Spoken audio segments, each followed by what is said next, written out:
بسم الله الرحمن الرحيم الحمد لله رب العالمين الصلاة والسلام على سيد الأنبياء والمرسلين وعلى آله وأصحابه أجمعين اللهم صل على سيدنا محمد وعلى آل سيدنا محمد كما صليت على إبراهيم وعلى آل إبراهيم إنك حميد مجيد اللهم ألهمنا مراشد أمورنا وأعذنا من شرور أنفسنا.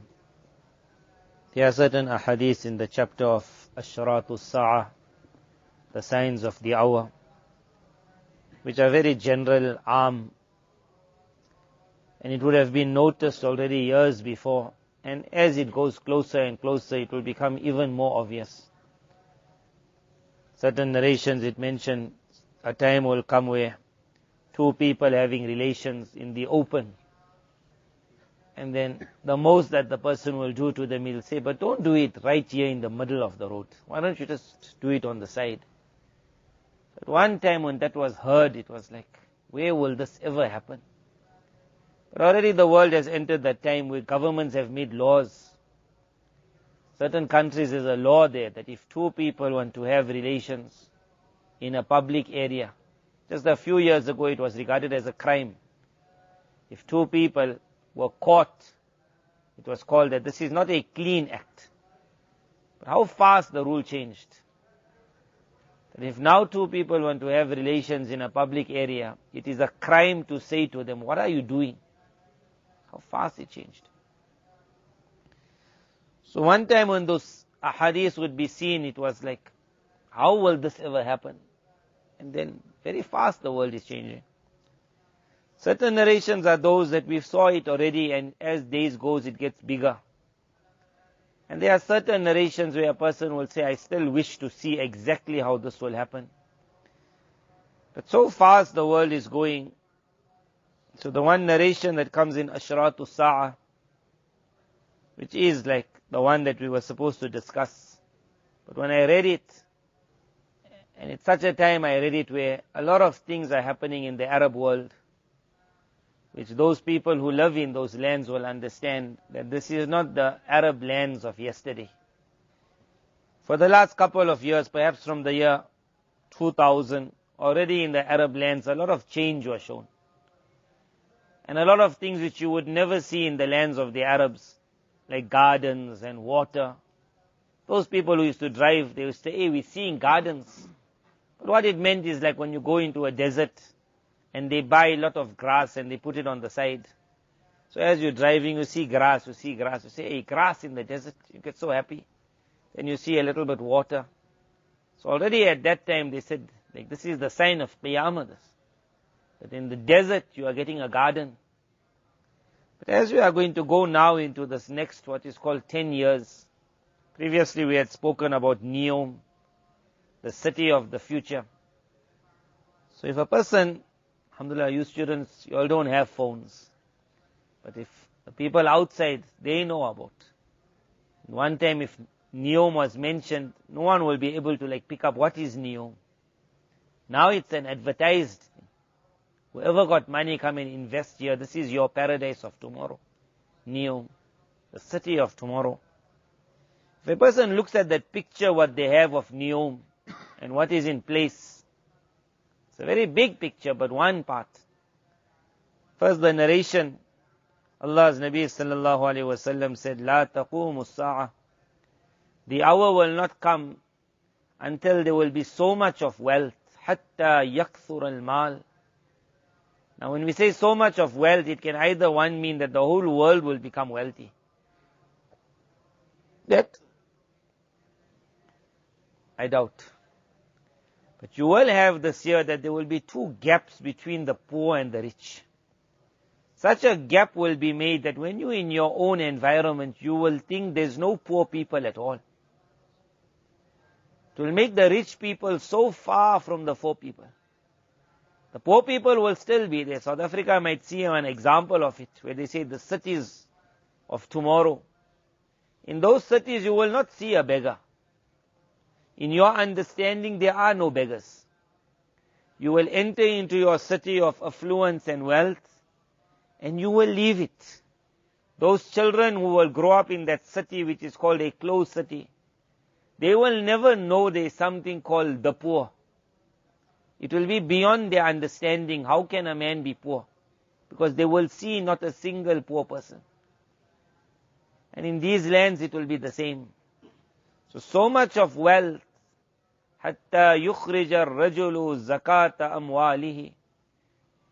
And that word to show it will not be hitting the non-Muslim. That even the Muslim will be living in this environment, surrounded by wealth. That when he comes the time to take out zakat of his wealth, فَلَا يَجِدُ أَحَدًا يَقْبَلُهُ مِنْهُ. The wording is unique. It can have a very big meaning. One meaning is that he might be able to find an organization to just EFT his zakat to. But he will not be able to find someone who comes to take it from him. Already we found that error. When you tell a person who you give your zakat to, say organization. But that man who lives in these environments of wealth, he, even if he goes looking for the poor person, he's not going to find. Because in those lands, no poor person will be allowed to walk. And the second part of the narration, Imam Muslim rahimullah narrates this. وَحَتَّى تَعُودَ. It's a very unique narration. Ulama have written a lot about it. Every part of it is miraculous. حَتَّى تَعُودَ أَرْضُ الْعَرَبِ مُرُوجًا وَأَنْهَارًا.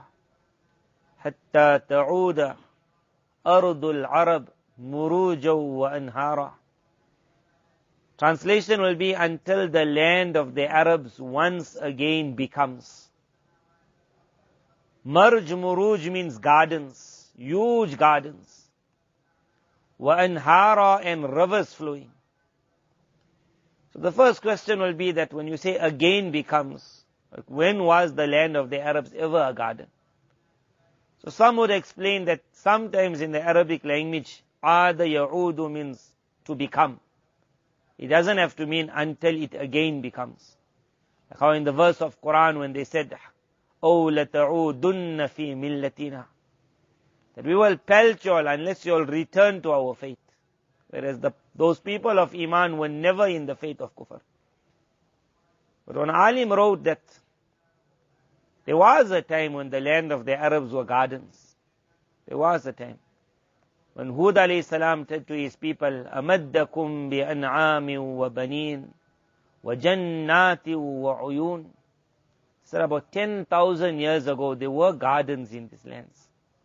And there were a lot of rivers, meaning much more than what it is today. So he wrote that, look at that word Allah's Nabi sallallahu alaihi wasallam used, حَتَّى تَعُودَ. It was like a challenge to the world. Go and dig in the lands of the Arabs, and you will pick up once upon a time, there were gardens here. And then how the change happened. But the time came where history saw that we could not find any gardens, any rivers. And thereafter the era of wealth started for the Arabs. And with oil and petrol, and with money you can buy anything.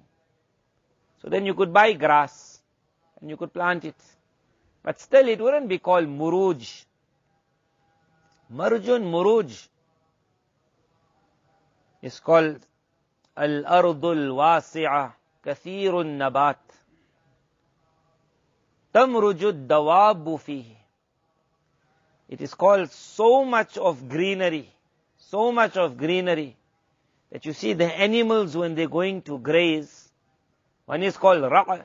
Ra'a means you take your animal to graze. One is marj. Marj means the animal is just let loose. Tusrah. Tukhalla. You just go where you want. Wherever you walk, you'll find grass. Carry on wherever you want. He said, when the land of the Arabs will become muruj. Mullah Ali Qari rahimullah wrote a nice sentence there. He said, in this, there's an ishara that a day might come when the land of Arab. Other ulama explained it different. And their explanation will also work. And maybe one day the world will see it. That they said a time will come perhaps in the Arab lands when there will be hardly anyone living. Because there will be no man, it will just be animals. And animals will just be But to explain, but where will the grass come from? Explain that animals will just be moving around, no men. But where will the grass come? So much of grass. Mullah Ali Qari Rahimullah wrote, in this there's an ishara that يَأْكُلُونَ كَمَا تَأْكُلُ الْأَنْعَامِ, of a garden or gardens in which man will start eating or behaving like animals. غَافِلِينَ عَنِ الْعُقُبَةِ, without any thought about that there is something called tomorrow. غَافِلِينَ عَنِ الْعُقُبَةِ. Because that word marjun, that who is going to be merged, which the animal, said man perhaps will be behaving like an animal. Now we come in our era. The plan of the city of Neom, and why it has to be said so loudly, is because the day that city is put in front, before the Muslim runs for it, he must also think, but this was also mentioned in the narration perhaps, and maybe worse. But what a word, merge. Merge was mentioned.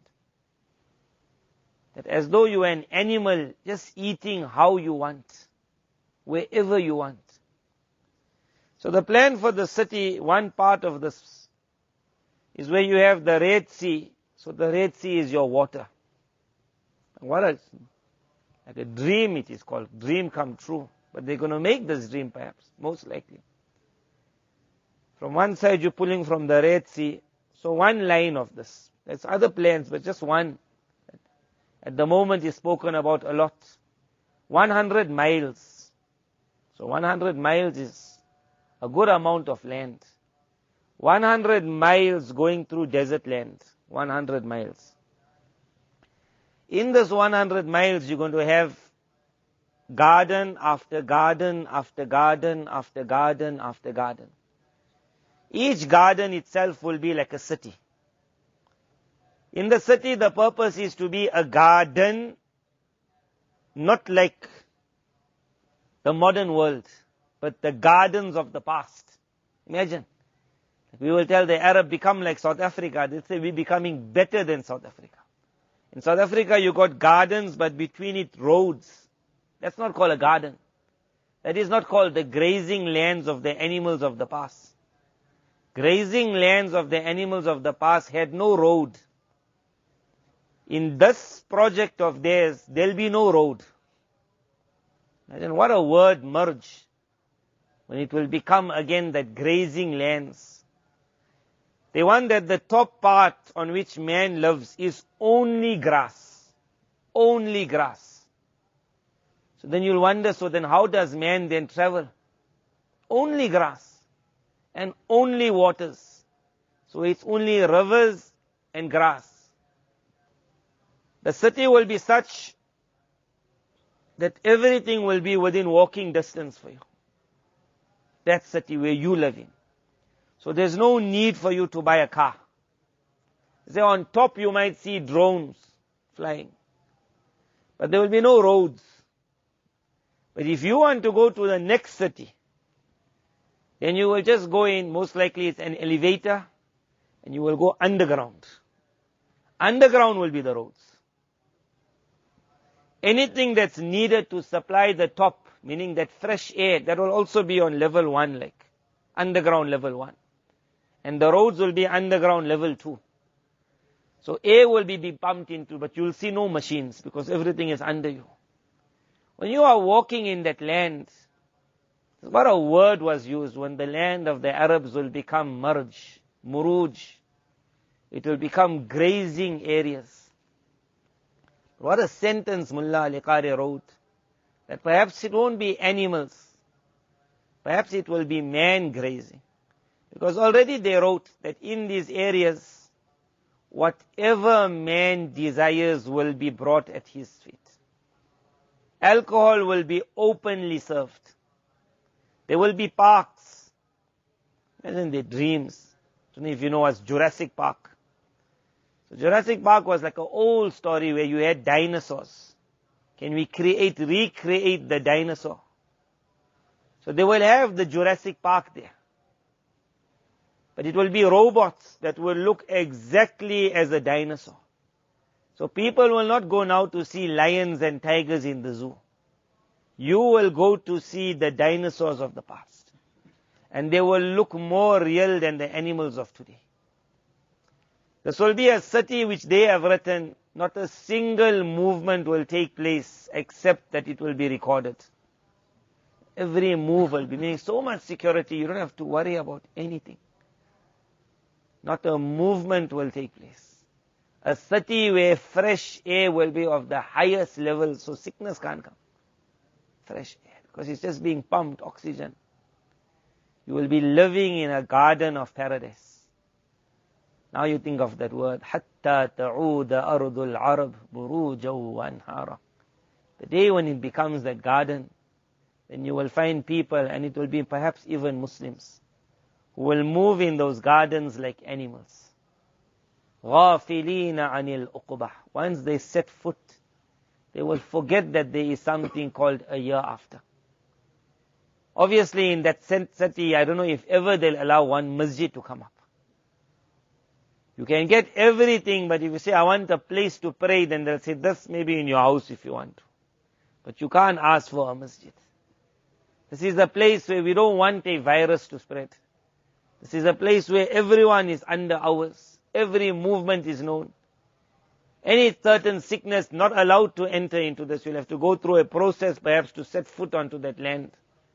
That you clean, now you can enter. How much of Iman will be taken away from those lands? How far is those lands? It's around the corner. Around the corner. And this is just the first land, so we don't know how many more Arab lands will then fall into. حَتَّى تَعُودَ أَرْضُ الْعَرَبِ مُرُوجًا وَأَنْهَارًا. As the world starts seeing, perhaps if the Arab world had been made aware from before, that when entertainment comes to your lands, understand that your Iman is going to come out. And perhaps someone said it to them, but they were not given that chance to hear it. They would not have gone mad like how they went recently, when the concert started in the Arab lands. What numbers before the world used to make rush, that so many are going for Hajj. Now their own newspapers are making that. So many came for our concerts. So many. Allah gave them the haram. But for them the thrill is entertainment. And someone told them, remember, entertainment comes at the cost of Iman. That it will make you like an animal and then it will take you into Jahannam. So what a place when fitan will make its final attack. Islam started from the lands of the Arabs. And Allah's Nabi sallallahu alaihi wasallam said, a time will come where deen will return to Medina Munawwara. But just before that, the devil will launch his final attack on the land of the Arabs. Final attack, this is. To get all the Arabs, which will not happen. By Allah's fadl, there will still be Arabs who will remain till the ending.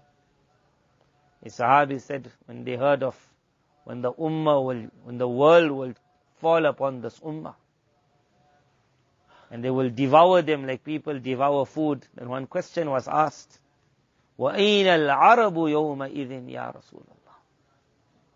Where will the Arab be? Nabi sallallahu alaihi wasallam said, on that day there will be very few. Very few means that you're looking for an Arab, you're not going to find one. Very few. But they will be still. They will see this and they will burn from within. They will see it and how it will make them burn. We from far will hear it, but to think of this wording and to say like how we saw the miracle of Rasulullah's words, حَتَّى تَعُودَ أَرْضُ الْعَرَبِ مُرُوجًا وَأَنْهَارًا. When a person one day sees this, then he must say, وَصَدَقَ رَسُولُ اللَّهِ صَلَّى اللَّهُ عَلَيْهِ وَسَلَّمَ. And now we are just one step closer to the final hour. So already they have started advertising Neom and the city of Neom. It will be a favor to the ummah if ulama, scholars, students from before already, they say first impressions last. That when someone puts you off something, then later on when you go to see it like food, one person just takes a bite, it goes there, that's all. After that, even if like you don't have any, Some people haven't got good taste. But because the first person said, I think it's not right. Now you'll see the next person when he's eating it, he say, no, I'm not hungry. It's not tasting so right. Finish, game over. You just need one person to tell you. You're going to see a girl and the other person says, yeah, but you must, that nose of hers. Now when he goes, he carry on looking at that nose, like he can't see anything, but he put him off. One sentence puts you off. It's called first impressions last. If the Muslim world can learn about shaitani entertainment before it comes, when they can understand what Neom is supposed to be and what that city is supposed to be, and what it means when he says invest in this land and your every dream will come true. The person beforehand can hear it, and that person when it comes up, then he'll take one step slower at least. He wants to go also. He'll say, holiday I'll go. But he won't be so fast putting his money in it. He won't jump to invest in it because that one fear, that what if I enter, and they say after entering there's no coming out. After entering. You might say, no, I'll enter. I'll enjoy. No one can stop me coming out. But to understand a city where your every movement is known, it means a city where your every movement is also recorded. In a city where alcohol will be so freely available, they will definitely make a system where that Muslim enters in there and his izzat and honor is taken. Or her honor is taken.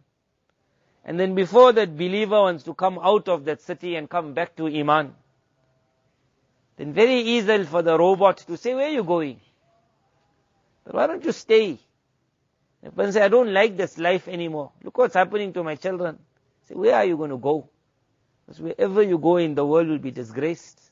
Do you know what and what you did here? At that time, whoever entered will find it very hard to leave. When every movement, every act is recorded, where are you going to come back out? And that individual will just stay in the city of Jahannam till he dies. No masjid, no madrasa, no deen, no iman. Hatta ta'uda ardul Arab murujaw wa anhara. Allah Tabarak Ta'ala save us all from all fitan. Allah Tabarak Ta'ala bless us all with an eye. That from very far we can see fitan, problems. The sunnah of Rasulullah sallallahu alayhi wasallam, the ahadith as such, an explanation is given, it's like lights and brights on a car. When a person knows I'm entering dark days, and dark days is what the sunnah said, you're going to see fitanun ka qita'il laylil muslimi. How dark it's going to become. So can you run away from the darkness? You can't. They said the sunnah in the Quran was like the lights and the brights. They said when you see those days coming, all you need to do is put on your lights. When you put on your lights, you will be able to drive past the dark days. You will make the whole area lit. If you don't put on your lights, and you carry on moving, even if you're moving slowly, 80, whereas you could be driving 120. But if you don't put on the light, in the dark road, even one small dog runs in front, you're going to have an accident. When the days of darkness will come, you don't need the prettiest girl in the world to run in front. One small fitna has to come in front, small, and the accident will take place. Bang. Because there's no light. If that person puts on his lights, and then he says, I have been given more. Knowledge of Quran and Sunnah is called brights. Those big cars, you see, they have something over brights also. Over brights. When they put it on, even if that animal was there, the animal will fall down. So big it is. Those brights are needed for the fitan. But the barakah of Quran and Sunnah, everyone must put on his brights. And it must be very bright. That he must be able to see that whenever something new is coming, it's dark, I want to see beyond it. He sees beyond, then his accident will not take place. Allah Tabarak Ta'ala bless us all with that light, with that bright, with the ability to know when to put it on and how to use it. Wa akhiru da'wana. Alhamdulillah.